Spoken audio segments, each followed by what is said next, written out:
Hey friends, thanks for joining us today on Simple Homesteading.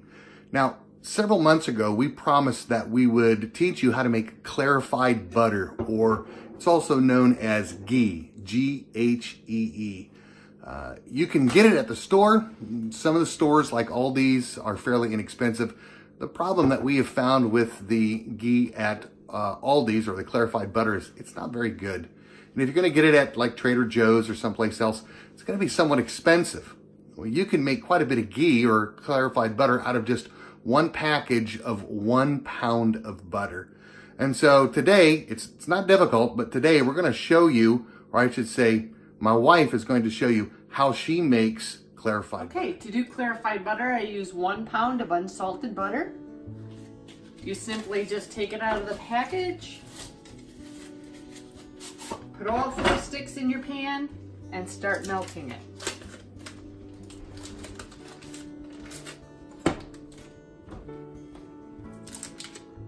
You do this on probably a medium heat, not a high heat.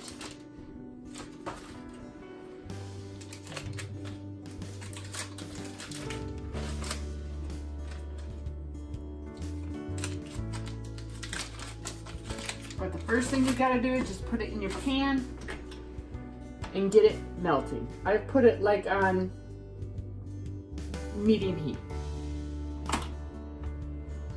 As you can see now, quite a bit of that white stuff has formed on the top, and you can kind of see it bubbling up, and as it bubbles up, as you get a simmering, the white milk fat starts bubbling to the top. Just simply take your skimmer and gently skim along and pull it out, and then dump that in there. You just gently skim along, grabbing that milk fat,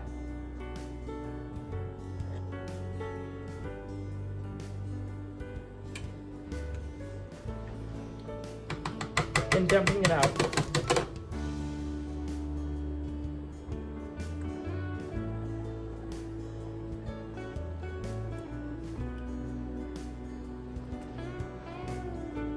You kind of have to let the clear stuff drain out of there, and you may have to wipe your skimmer off several times because the milk fat will clog your skimmer. You can really see all that milk fat on there now.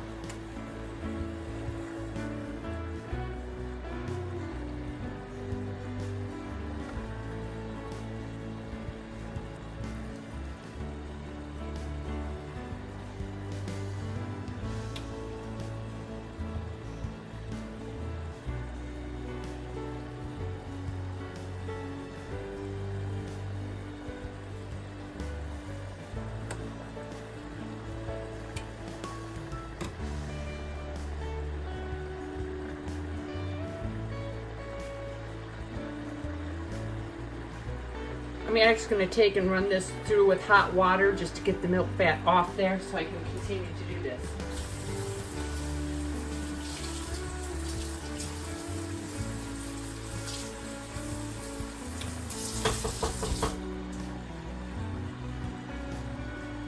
Because that milk fat will clog the skimmer, but you got to have it because you need to get that off of there.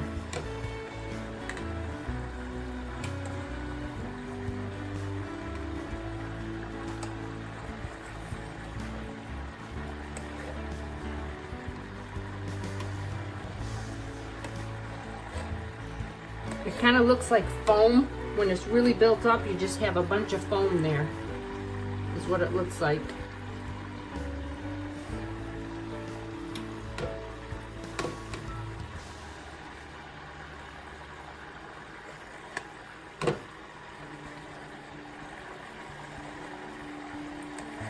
And articles I have read have said that you can use the milk fat, the foam that you have pulled off, just like you would butter. But if you don't want that milk fat in your clarified butter,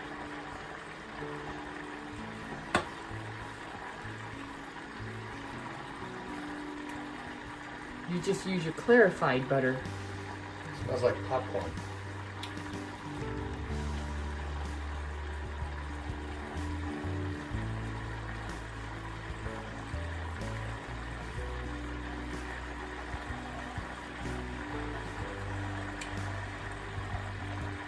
I'm going to turn my heat down just a little bit here.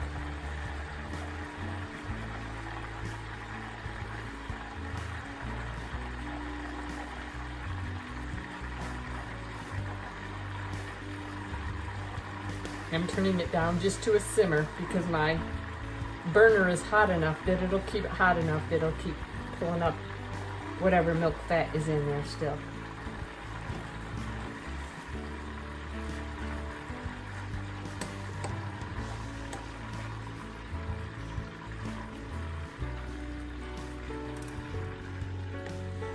To finish this off, all I'm going to do is put it back. I have an old ghee jar. I'm just going to put it right back in the jar. The jar's not cold, so it's been sitting at room temperature. So I can just put that right into the jar. You do not have to refrigerate this. You can leave it right out on your counter and there'll be nothing, you won't have any ill effects because of it. And how many ounces did we get? That's 1 pound of butter. Well, I mean the ounce jar, because the jar has a certain... Oh, the jar says it is 13 ounces, so I would say you probably got about 12 ounces.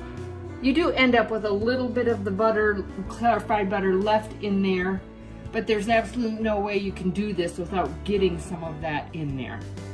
So, if you've got a way to do that, let me know. All right, so why use clarified butter? Well, number one, the biggest advantage is it has a higher smoke rate or burn rate. You can cook with clarified butter up to 400 degrees plus. We will use clarified butter for cooking our eggs. It can be used for popcorn. It can be used on steak. It can be used on seafood. I've seen also on cooking channels like Alton Brown take chicken cutlets and fry the breaded chicken cutlets in clarified butter. There's just a whole host of ways in which you can use it. The biggest one, again, though, being it has a very high burn temp. And once you take all that milk fat out, you can use the clarified butter to fry foods, again, with temperatures 400 plus degrees. And it provides you an aspect of having a nutty, buttery flavor in foods that you usually wouldn't be able to have because you wouldn't be able to fry them at such a high temperature. So again, hopefully this instructed you, equipped you, encouraged you in some way. Again, thanks for being with us today on Simple Homesteading.